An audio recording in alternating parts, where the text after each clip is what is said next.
কাটবো এবারে এটা কাটছি দেখো এই নিচেরটা কোমর পটি নিচেরটা কি এখান থেকে শুরু করলেন এটা ডাক্তার সরি হসপিটাল হচ্ছে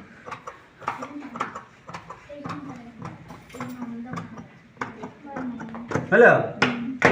এবারে বুঝবেন এইখানে একটা টেকিন হবে নিচে টেকিন দেখুন ছবি দিয়ে আছে হবে কি না টেকিনটা দিলে এটা বড় হয়ে যাবে কি না যত বড় টেকিন তত বড় বাড়বে এইখানে ততটা কাপড় কাটিয়ে দিব যত কাটছি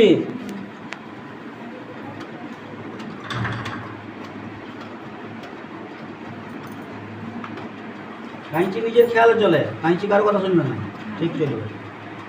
আমার কথা শুনলো এ আমি কত কষ্ট করে কেটে গেলাম হয়েছে এগুলো ঢুকে গেল এটা হয়ে গেল ওরে এরপরে এই যে তাকাবেন এইখানটায় 1.5 ইঞ্চি টেকিন হবে কি না বলছিলাম 1.5 ইঞ্চিটা বাড়বে যার জন্য নিচ থেকে 1.5 ইঞ্চি বেশি নিয়েছিলাম সেই জন্য এখনই 1.5 ইঞ্চিটা ছাড়িয়ে দেন এখনই নিচ থেকে 1.5 ইঞ্চি ছেড়ে দেবেন তাহলে ঠিক মিলবেন এইটা যতটা টেকিন ততটা ছাড়বেন এই যতটা ছাড়ছি টেকিনের মাপ যদি তার থেকে কম হয়ে যায় বা বেশি হয়ে যায় তাহলে ছোটো বড়ো হবে আর নাহলে হবে না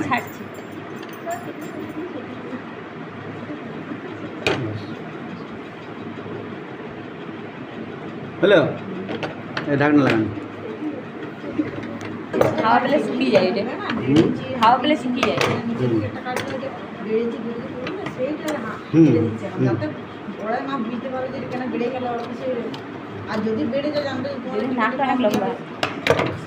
আমার ডাইস এইটাতে কাটা হয়ে গেল অরিজিনালে যখন কাটবে যখন মোটা কাগজে কাটবো তখন যেখানে যেখানে সেলাইয়ের জন্য বাড়তি কাপড় রাখবে সেই দিকে আমি রাখিয়ে দেবো আমি নেগেটিভ মাইন্ডে বলি সেলাই এই যেমন এইটার সঙ্গে এই জয়েন্ট করব এই যখন জয়েন্ট করব তখন এই যে দুটাতে সেলাই খরচা হবে গিয়ারও লাগবে সেলাইয়ের জন্য বাড়তি 1 সেন্টিমিটার রাখবে ইয়ার যেমন রাখবো ইয়ার তেমনি রাখবে তেমনি এইটার সঙ্গে যখন এইটা সেলাই করবো এইটা তখন ইয়ার সঙ্গে সেলাই যাবে গ্যাস সঙ্গে সেলাই যাবে গ্যাস সঙ্গে সেলাই যাবে ইয়ারও রাখবো ইয়ার রাখবো ইয়ার তাহলে বাড়তি কাপড় কোন দিকে রাখবো ইয়ার রাখবো এই উপর দিকটায় নিচ দিকে আর কার কথা রাখবো না ইয়ার রাখবো নিচ দিকটায় আর ইয়ার রাখবো এই দিকটায় আর ইয়ার এই দিকটায় বাস হয়ে গেল সবার জন্য ইয়ার লাগবে এই দিকে বাড়তি কাপড় লাগবে যার সঙ্গে জয়েন্ট হবে আর যদি আমি এইটাকে কাটি তাহলে মাঝে যদি জয়েন করবো তার জন্য বাড়তি কাপড় রাখি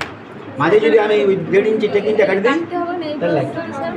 কোনটা এটা কাটাও রাইসটা